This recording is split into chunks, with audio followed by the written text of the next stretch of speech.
नमस्कार।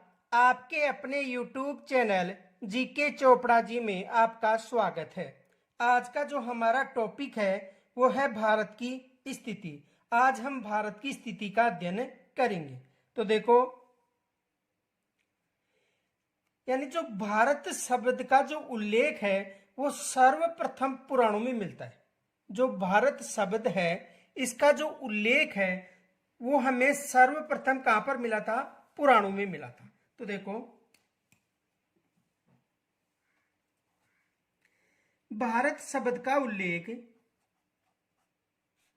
भारत शब्द का उल्लेख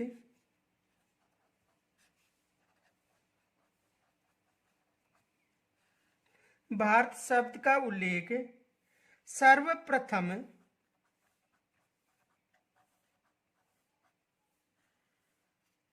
पुराणों में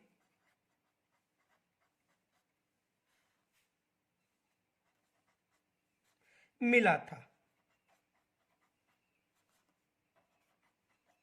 जो भारत शब्द है इसका सबसे पहले उल्लेख कहां पर किया गया था?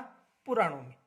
ये याद रखना, यदि एग्जाम में प्रश्न भी पूछा जाए कि भारत शब्द का सर्वप्रथम उल्लेख हमें कहां से मिला था, तो भारत शब्द का जो सर्वप्रथम उल्लेख था वो हमें कहां से मिला था? पुराणों से। वायु पुराण के एक अन्य संदर्भ में दुष्यंत के पुत्र भरत का उल्लेख है, जिसके नाम पर इस भूभाग का नाम भारत रखा गया था। तो देखो, वायु पुराण के एक अन्य संदर्भ में, वायु पुराण के एक अन्य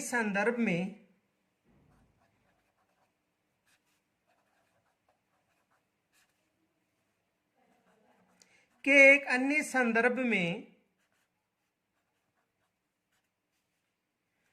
दुष्यंत के पुत्र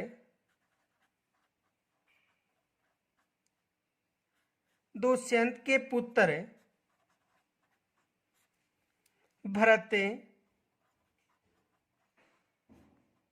दुष्यंत के पुत्र भरत के नाम पर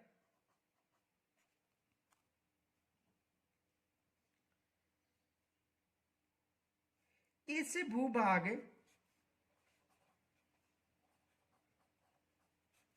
का नाम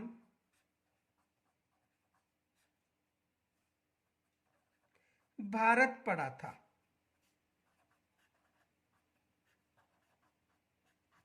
यानी वायुपुराण के एक अन्य संदर्भ में यह कहा जाता है कि जो ये भूभाग था वो दुष्यंत के पुत्र भरत के नाम पर इस भूभाग का नाम भारत पड़ा था। प्राचीन काल में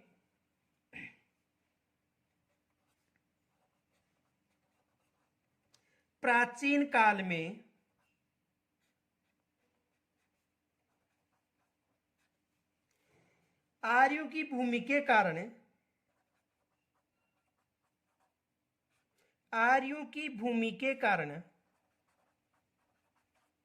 प्राचीन काल में आर्यों की भूमि के कारण यह आर्यावर्त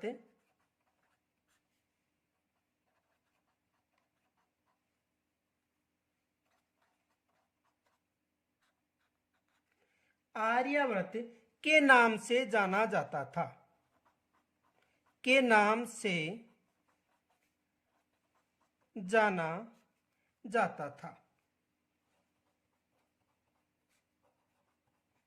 यानी प्राचीन काल में ये आर्यों की भूमि थी, इस कारण उस समय से आर्यावर्त के नाम से पुकारा जाता था। और ईरानियों ने सिंधु नदी के तटीय निवासियों को हिंदू एवं इस भूभाग को हिंदुस्तान का नाम दिया था। ईरानियों ने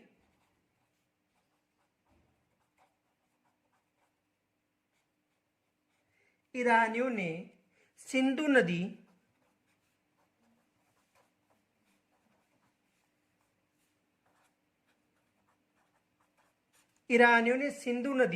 के तटीय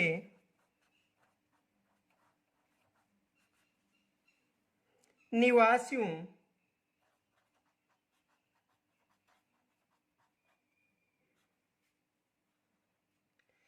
को हिंदू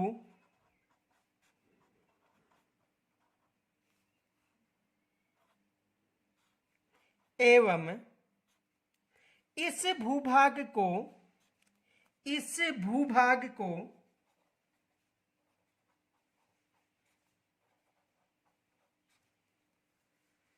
हिंदुस्तान नाम दिया था।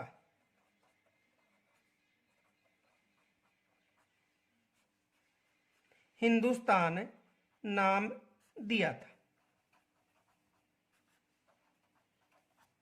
यानी ईरानियों ने सिंधु नदी के तटीय निवासियों को हिंदू और इस भूभाग को हिंदुस्तान का नाम दिया था। रोम निवासियों ने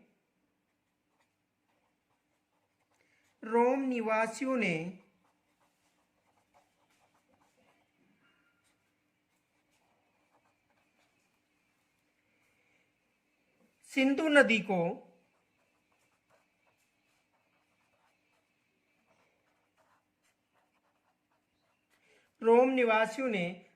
नदी को इंडस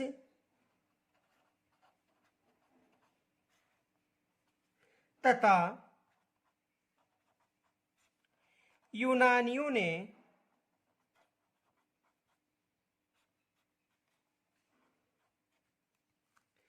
इंडोस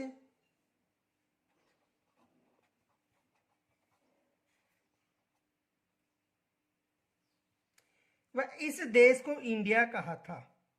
वह इस भूभाग को इंडिया कहा था।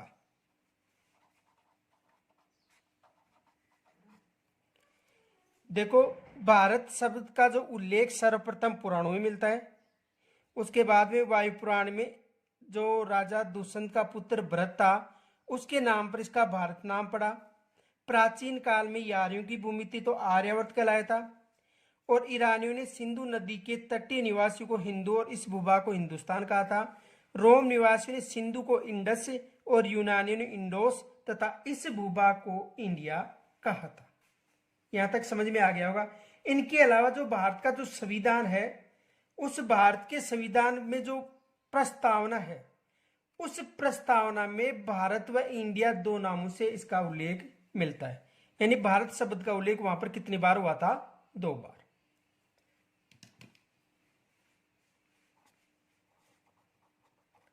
भारतीय संविधान की प्रस्तावना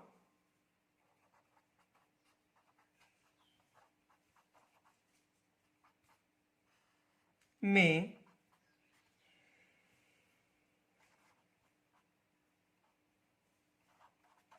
इंडिया यानी भारत का 2 बार उल्लेख मिलता है।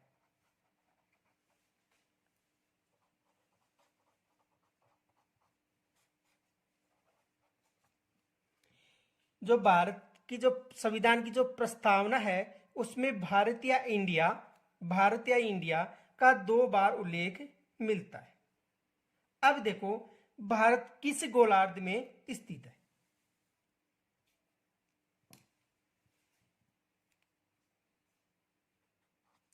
भारत उत्तरी पूर्वी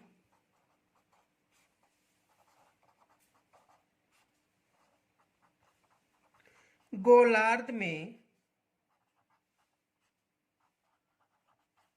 स्थित है। भारत किस गोलार्ध में स्थित है? उत्तरी पूर्वी गोलार्ध में स्थित है। और इसका जो मुख्य भाग है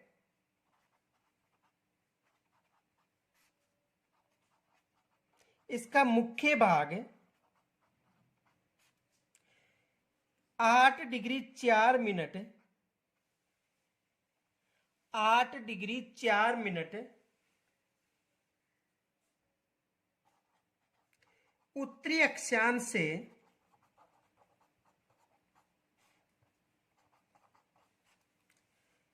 37 डिग्री 6 मिनट उत्तरी अक्षांश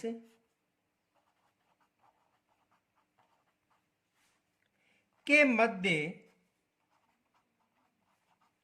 स्थित है।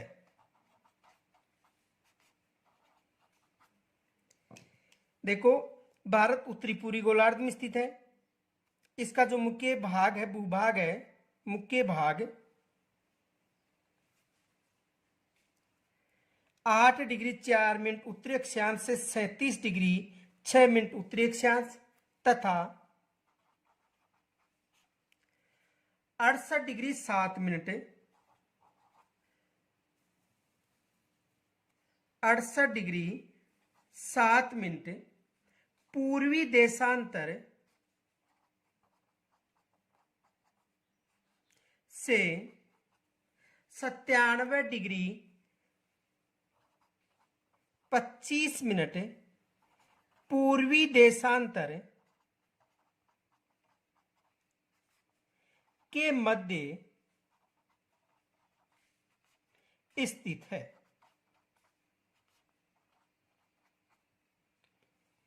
तो भारत उत्तरी पूर्वी गोलार्ध में स्थित है। इसका जो मुख्य भाग है 8 डिग्री 4 मिनट उत्तरी अक्षांश से 37 डिग्री 6 मिनट उत्तरी अक्षांश के मध्य स्थित है। इनके अलावा देखो, जो देशांतर है 68 डिग्री 7 मिनट पूर्वी देशांतर से लेकर 97 डिग्री 25 मिनट पूर्वी देशांतर के मध्य स्थित है। एग्जाम में यहां से प्रश्न आ सकता है कि भारत का जो अक्षांशीय और देशांतरीय विस्तार है वो कितना है। तो भारत का अक्षांशीय और देशांतरीय विस्तार कितना है? 8 डिग्री 4 से लेकर 37 डिग्री 6 और 68 डिग्री 7 से लेकर 97 डिग्री 25 पूर्वी देशांतर के मध्य भारत स्थित है। तो यहां से एग्जाम में प्रश्न आने की संभावना है। आगे देखो, एक क्वेश्चन बन सकता है,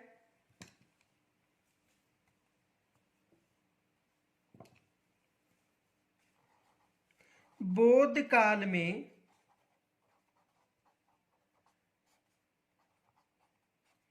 इस भूभाग को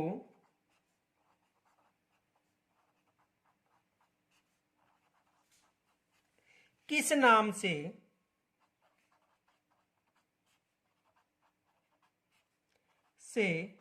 जाना जाता था?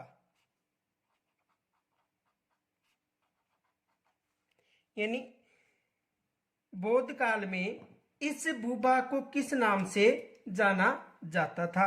तो किस नाम से जाना जाता था? जम्बू द्वीप के नाम से।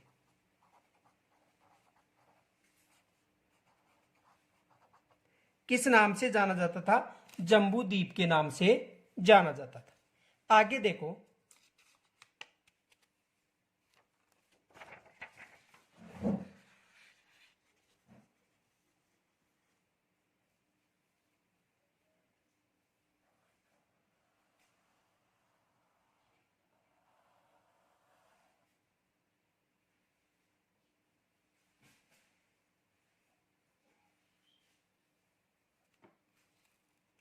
यदि हम बात करें तो ये भारत का उत्तरी क्षेत्र है और ये भारत का दक्षिणी क्षेत्र। यहां से जो देशांतर और अक्षांश अक्षांश प्रारंभ होते हैं, तो देखो यहां कन्याकुमारी है, यानी 8 डिग्री और 4 मिनट उत्तरी अक्षांश।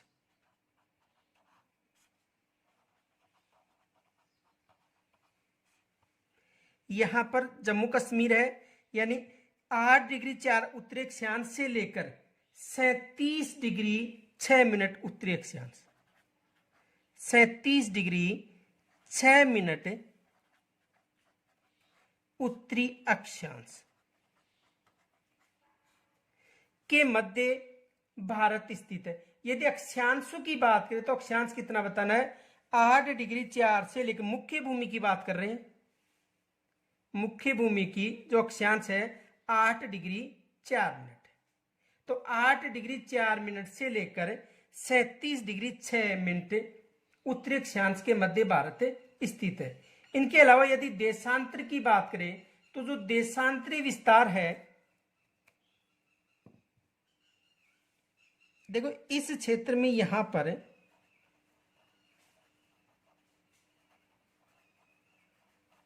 अंडमान निकोबार द्वीप समूह है। ये जो द्वीप समूह है अंडमान निकोबार द्वीप समूह है। तो अंडमान निकोबार द्वीप समूह की बात करें तो यहां पर इसका जो अक्षांश है वो है 6 डिग्री 45 मिनट। यदि मुख्य भूभाग की बात करें तो 8 डिग्री 4 मिनट उत्तरी अक्षांश, और यदि इसका दक्षिणी अक्षांश पूछे तो 6 डिग्री 45 मिनट उत्तरी अक्षांश। तो मुख्य अक्षांश है 8 डिग्री 4 से 37 डिग्री 6, और यदि भारत का दक्षिणी अक्षांश सॉरी भारत का जो उत्तरी अक्षांश प्रारंभ पूछे तो 6 डिग्री 45 मिनट उत्तरी अक्षांश से बताना जो दक्षिण से प्रारंभ होता है। इनके अलावा देखो यहां से जो कच्छ गुजरात है यहां से लेकर और ये जो पूर्वोत्तर राज्य क्षेत्र हैं यदि यहां की बात करें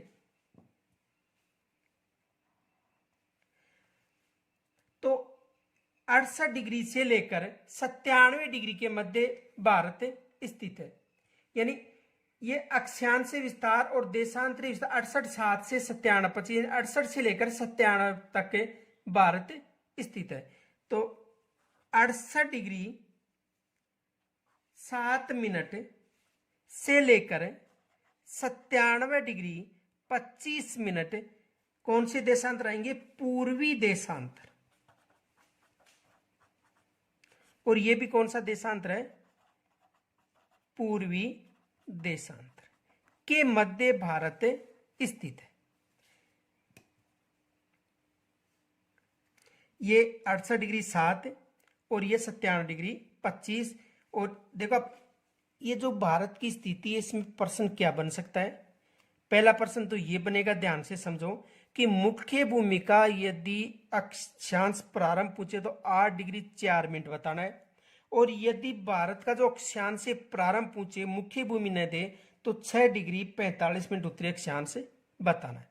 या दूसरा प्रश्न ये भी हो सकता है कि भारत में जो अक्षांश है वो किस दिशा से प्रारंभ होते हैं, तो उत्तरी दिशा से न होकर दक्षिण दिशा से प्रारंभ होते हैं, क्योंकि सबसे छोटा जो अक्षांश है कौन सा है? 8 डिग्री 4 मिनट। अब देखो एग्जाम में प्रश्न बन सकता है,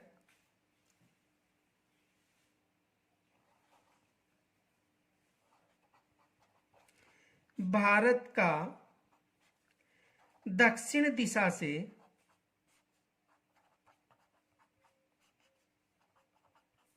कौन सा अक्षांश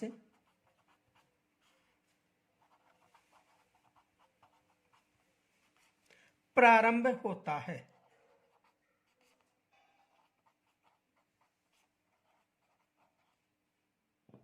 तो देखो भारत का दक्षिण दिशा से कौन सा अक्षांश प्रारंभ होता है, तो देखो दक्षिण दिशा से पूछे तो केवल बताना है 6 डिग्री 45 मिनट और 10 सेकंड। 6 डिग्री 45 मिनट 10 सेकंड उत्तरी अक्षांश। दूसरा प्रश्न यह बन सकता है,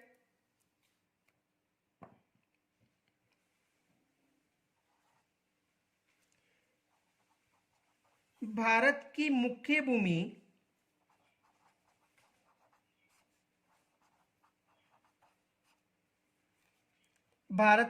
भूमि का दक्षिणी अक्षांश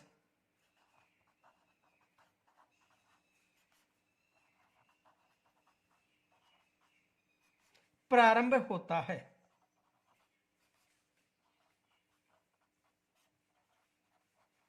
तो यदि भारत की मुख्य भूमि का दक्षिणी अक्षांश पूछे तो मुख्य भूमि का जो दक्षिणी अक्षांश है वो है 8 डिग्री 4 मिनट उत्तरी अक्षांश।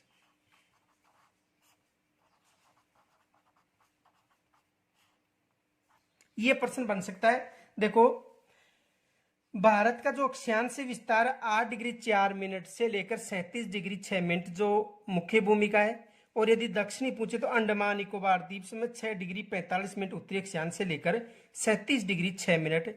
और यदि देशांतर पूछे तो 68 डिग्री 7 से लेकर 97, 68 से लेकर 97 डिग्री के मध्य और 8 डिग्री से लेकर 37 डिग्री के मध्य भारत स्थित है। ये विशेष याद रखना, एग्जाम में यहां से प्रश्न बनने की संभावना है। तो भारत का अक्षांश और देशांतर विस्तार। अब देखो, जो भारत है वो उत्तरी पूर्वी गोलार्ध में स्थित है। किस गोलार्ध में स्थित है? उत्तरी पूर्वी गोलार्ध। इसे समझो। देखो, ये पृथ्वी हो गई,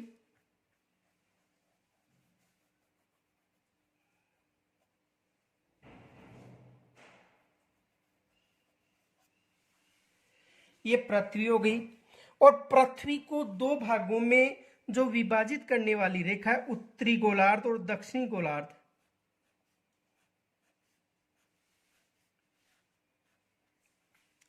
ये 0 डिग्री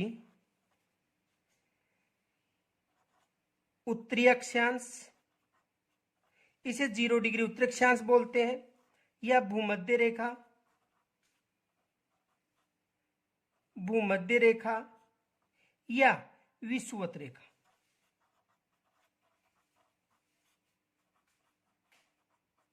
कोई सा नाम भी आ सकता है कि 0 डिग्री अक्षांश रेखा, भूमध्य रेखा या विषुवत रेखा। इस अक्षांश से जो ऊपरी क्षेत्र है इसे उत्तरी गोलार्ध कहा जाता है। ये कौन सा गोलार्ध है? उत्तरी गोलार्ध।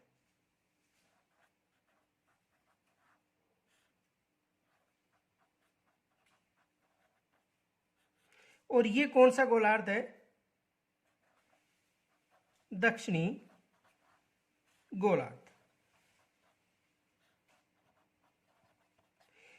जो भूमध्य रेखा है दो गोलार्धों में विभाजित करती है, उत्तरी गोलार्ध और दक्षिणी गोलार्ध। इस गोलार्ध की जो अक्षांश होंगी वो उत्तरी अक्षांश होंगी, ये विशेष याद रखना। यहां पर कौन सी अक्षांश होंगी? उत्तरी अक्षांश। और इस गोलार्ध की जो अक्षांश होंगी वो होंगी दक्षिणी अक्षांश। और उत्तरी और दक्षिणी अक्षांश से देखो, ये जो अक्षांश हैं इन्हें दक्षिणी अक्षांश कहा जाता है, और ये जो अक्षांश खींची जाएंगी इन्हें उत्तरी अक्षांश से कहा जाता है। यहां तक समझ में आ गया होगा। ये जो दक्षिणी गोलार्ध में जो अक्षांश से खींची जाएंगी उन्हें दक्षिणी अक्षांश, और उत्तरी गोलार्ध में जो अक्षांश रेखा खींची जाएंगी उन्हें उत्तरी अक्षांश रेखा कहा जाता है। इनके अलावा देखो,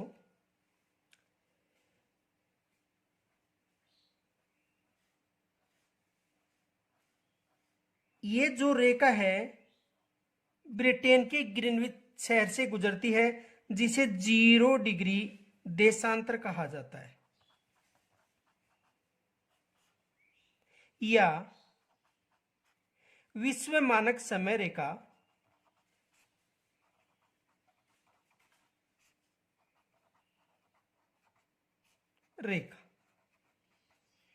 जो कहां से गुजरती है? ग्रीनविच शहर से। इस कारण इसे ग्रीनविच रेखा भी कहा जाता है। जो ब्रिटेन का ग्रीनविच शहर है उससे यह रेखा गुजरती है, इस कारण इसे ग्रीनविच रेखा के नाम से भी जाना जाता है। इस रेखा से इस तरफ के जो देशांतर हैं उन्हें पूर्वी देशांतर, और इस तरफ के देशांतर को पश्चिमी देशांतर। ये जो देशांतर है कौन से देशांतर होंगे? पूर्वी देशांतर। जैसे मानो ये देशांतर है, कौन सा देशांतर हो गया? पूर्वी देशांतर। और ये जो देशांतर है ये कौन से देशांतर हो गए? पश्चिमी देशांतर।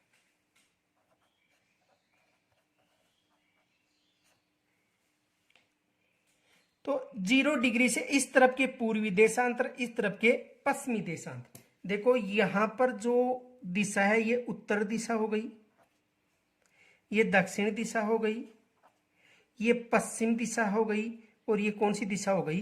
पूर्व दिशा। 4 दिशाएं होती हैं, उत्तर, दक्षिण, पूर्व और पश्चिम। और सबसे पहले पुच्छल तारा, ध्रुव तारा के कारण जो उत्तर दिशा उसका निर्धारण किया गया था। किस तारे के कारण? ध्रुव तारे के कारण। ध्रुव तारे से उत्तर दिशा का निर्धारण। किस तारे से? ध्रुव तारे से उत्तर दिशा का निर्धारण किया गया था, यानी ध्रुव तारे से उत्तर दिशा का निर्धारण किया गया था। देखो जो न्यूज शब्द है, इन दिशाओं का प्रथम अंग्रेजी शब्द लेकर बनाया गया है। देखो नॉर्थ, ईस्ट, वेस्ट और साउथ। ये जो न्यूज शब्द है, यानी एन का मतलब नॉर्थ यानी उत्तर, ईस्ट का मतलब पश्चिम, वेस्ट का मतलब पूर्व और साउथ यानी दक्षिण। तो उत्तर, दक्षिण, पूर्व और पश्चिम चारों दिशाओं का नाम लेकर न्यूज शब्द बनाया गया। नॉर्थ, ईस्ट, वेस्ट और साउथ, चार दिशाएं हो गई। और इन चार दिशाओं का जो अंग्रेजी प्रथम अक्षर लेकर न्यूज शब्द बना है। देखो ये जो न्यूज शब्द है, चारों दिशाओं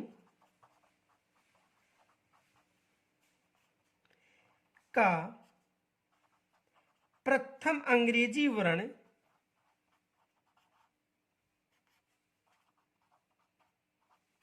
से मिलकर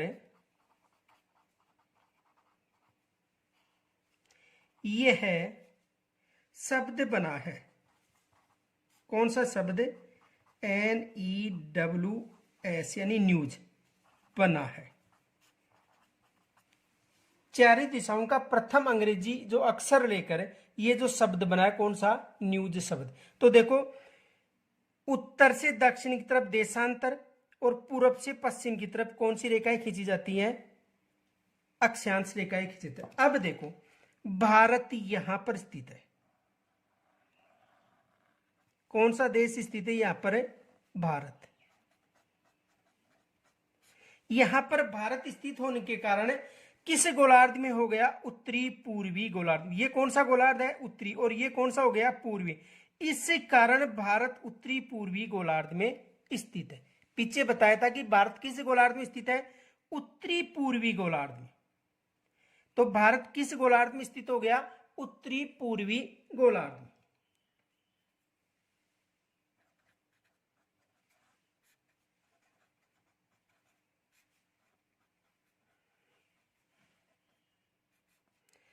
किस गोलार्ध में स्थित हो गया? उत्तरी पूर्वी। देखो ये उत्तर हो गया, ये पूर्व। तो किस गोलार्ध में स्थित है भारत? उत्तरी पूर्वी गोलार्ध। पहला प्रश्न सही हो गया। आपको बताया था कि भारत किस गोलार्ध में स्थित है? उत्तरी पूर्वी गोलार्ध में स्थित है। देखो भारत उत्तरी पूर्वी गोलार्ध में स्थित है, ये लिखाया था। तो देखो ये उत्तर हो गए, ये पूर्व हो गया। तो यहां पर स्थित होने का ये किस गोलार्ध में स्थित हो गया? उत्तरी पूर्वी गोलार्ध में।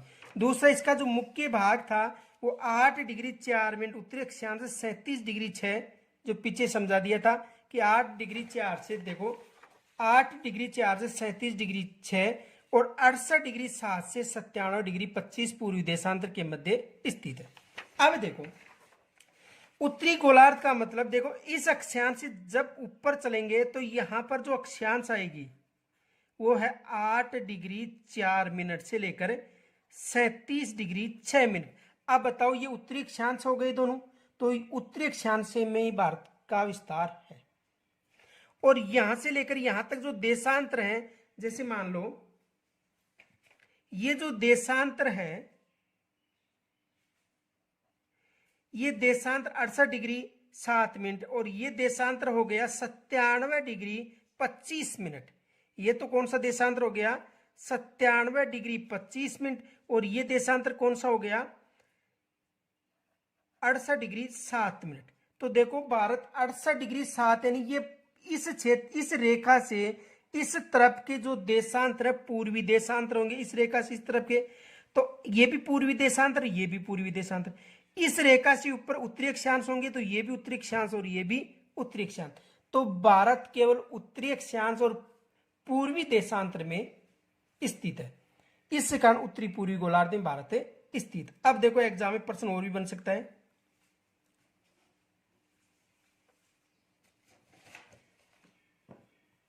पहला क्वेश्चन ये बन सकता है, भारत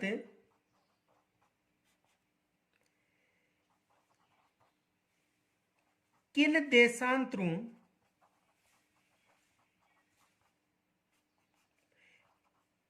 में स्थित है?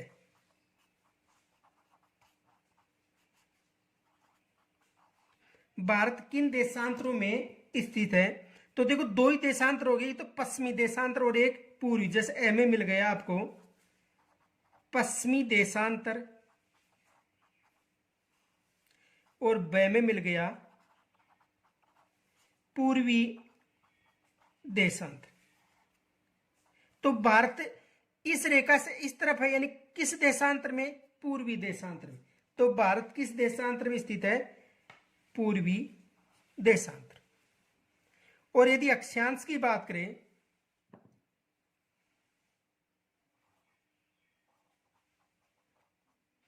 भारत किन अक्षांशों में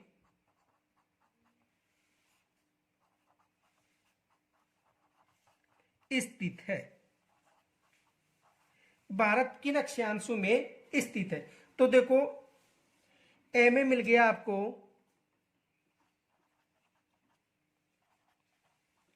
उत्तरी अक्षांश और ब में मिल गया दक्षिणी अक्षांश। तो देखो भारत उत्तरी अक्षांश में स्थित है, इधर देखो, यानी इस रेखा 0 डिग्री से ऊपर की तरफ जो अक्षांश है उत्तरी अक्षांश होंगे। तो भारत किस अक्षांश में स्थित है? उत्तरी अक्षांश। तो यहां से एग्जाम में प्रश्न बन सकता है कि भारत किस में स्थित है। आगे देखो एक प्रश्न और भी बन सकता है यहां से कि भारत एशिया महाद्वीप के दक्षिण मध्य भाग में स्थित है। एशिया महाद्वीप के दक्षिण मध्य भाग में स्थित है। भारत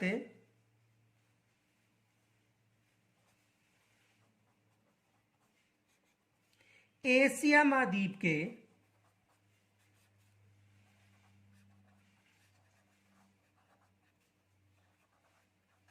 भारत एशिया महाद्वीप के दक्षिण मध्य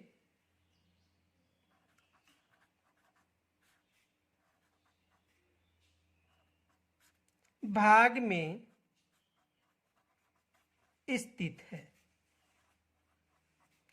भारत एशिया महाद्वीप के दक्षिण मध्य भाग में स्थित है। यह विशेष याद रखना, एग्जाम में प्रश्न आ सकता है कि भारत एशिया में कहां पर स्थित है? तो भारत एशिया में दक्षिण मध्य भाग में स्थित है। यहां से एग्जाम में प्रश्न भी बन सकता है। और भारत देखो भारत के नाम यानी कि एक महाद्वीप के नाम पर भारत का नाम भी रखा गया है, या भारत के नाम पर किसी महाद्वीप का नाम। तो जो हिंद महासागर है, हिंद महासागर के नाम पर भारत का नाम रखा गया है, हिंदुस्तान। एग्जाम में प्रश्न बन सकता है। अब इनके अलावा देखो आगे, भारत का क्षेत्रफल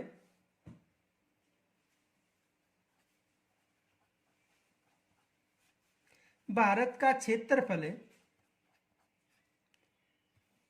32,87,263 वर्ग किलोमीटर है।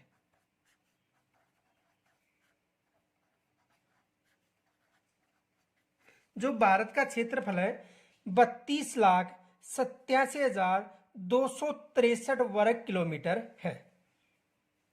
जो विश्व के जो विश्व के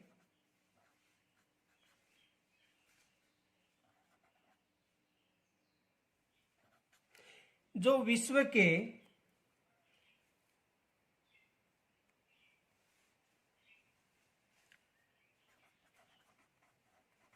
स्थलीय धरातल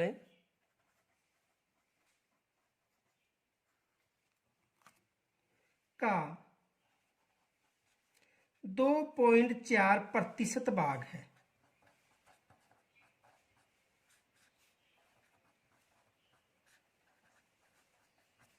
देखो भारत का जो क्षेत्रफल है वह है 32,87,263 वर्ग किलोमीटर। 32,87,263 वर्ग किलोमीटर है। जो विश्व की स्थलीय धरातल, जो विश्व का संपूर्ण भूभाग है, विश्व के संपूर्ण भूभाग इन स्थलीय धरातल का 2.4% भाग पर स्थित है। कितने प्रतिशत भाग पर स्थित है? 2.4%। और भारत से क्षेत्रफल की दृष्टि से यदि पूछे जाए तो 7 बड़े देश हैं, यानी 7वां देश भारत आता है। और इनसे बड़े जो 6 देश हैं वो कौन कौन से हैं, क्षेत्रफल की दृष्टि से पूछा जा सकता है। तो देखो, नोट विशेष याद रखना,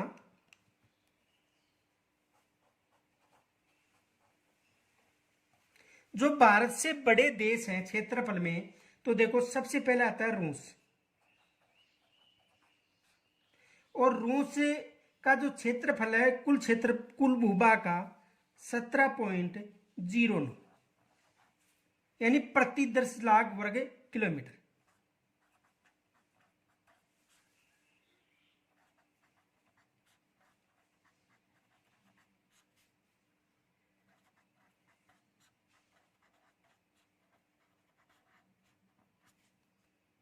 दूसरा जो देश है वो है कनाडा। और कनाडा का 9.98 प्रति 10 लाख वर्ग किलोमीटर। तीसरा है संयुक्त राज्य अमेरिका।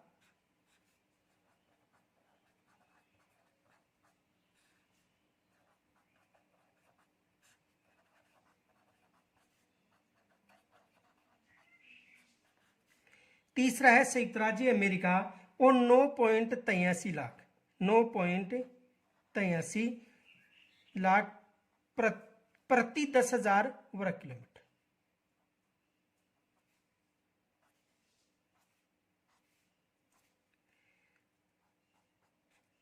चौथा जो देश है वो चीन। और चीन है 9.60 प्रति 10 लाख वर्ग किलोमीटर। और पांचवा जो देश है, यानी पहला रूस, दूसरा कनाडा, तीसरा संयुक्त राज्य अमेरिका, चौथा चीन और पांचवा है ब्राजील।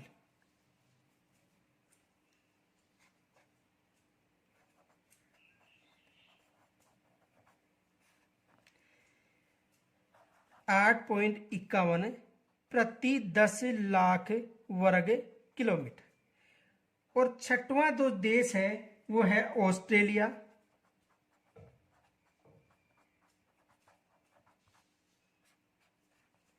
ऑस्ट्रेलिया का है 7.69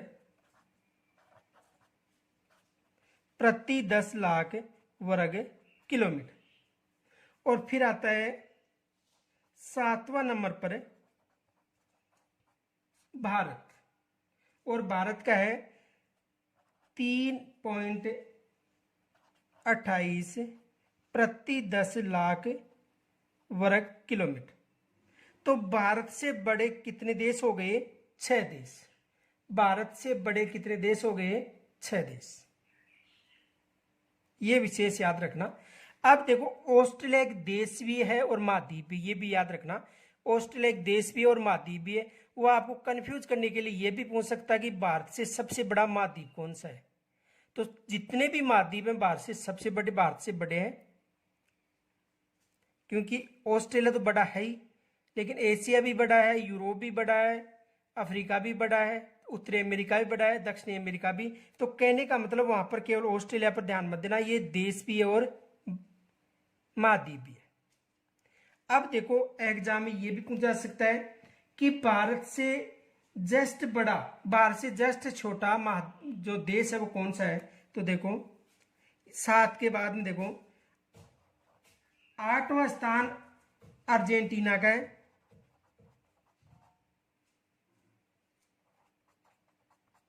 तो भारत से जस्ट छोटा देश कौन सा है? अर्जेंटीना। 9वां स्थान कजाकिस्तान का है।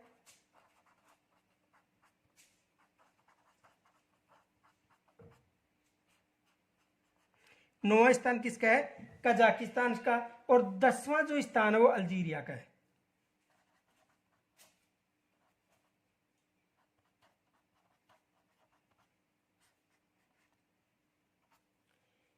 यहां से एग्जाम में प्रश्न बन सकता है। देखो प्रश्न क्या बन सकता है,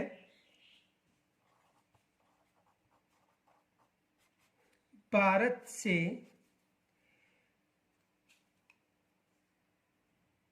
छोटा, भारत से छोटा देश कौन सा है? वहां पर आपको ऑप्शन देंगे। देखो, ए में दे दिया रूस, बे में दे दिया ब्राजील, से में दे दिया चीन और दे में दे दिया अर्जेंटीना। तो भारत से जस्ट यानी भारत से छोटा देश कौन सा है? अर्जेंटीना। और जस्ट छोटा देश पूछे तो कौन सा बताना है? अर्जेंटीना ही बताना है। ये विशेष याद रखना, क्योंकि यहां से एग्जाम में प्रश्न बन सकता है। या भारत से सबसे बड़ा महाद्वीप पूछे तो भारत से सबसे बड़ा महाद्वीप, टोटल महाद्वीप भारत से बड़े हैं, लेकिन ऑस्ट्रेलिया मत समझ लेना, कि वो कंफ्यूज करने के लिए आपको सबसे पहले ऑस्ट्रेलिया देगा। ये विशेष याद रखना। देखो प्रश्न ऐसा दे सकता है, क्वेश्चन दे सकता है, भारत से बड़ा महाद्वीप है। एग्जाम में ये प्रश्न दे दिया। अब देखो हम केवल ये 7 जो 6 क्रम है याद रखते हैं। रूस, कनाडा, संयुक्त राज्य अमेरिका, चीन, ब्राजील और ऑस्ट्रेलिया। फिर भारत हो गया। तो वहां पर प्रश्न आ गया भारत से बड़ा महाद्वीप है, तो आपको कंफ्यूज करने के लिए देखो सबसे पहले ऑप्शन में देगा ऑस्ट्रेलिया,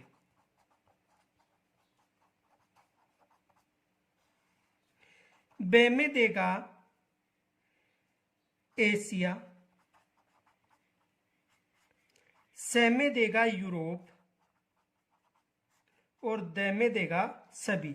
तो देखो भारत से तो सभी महाद्वीप बड़े हैं,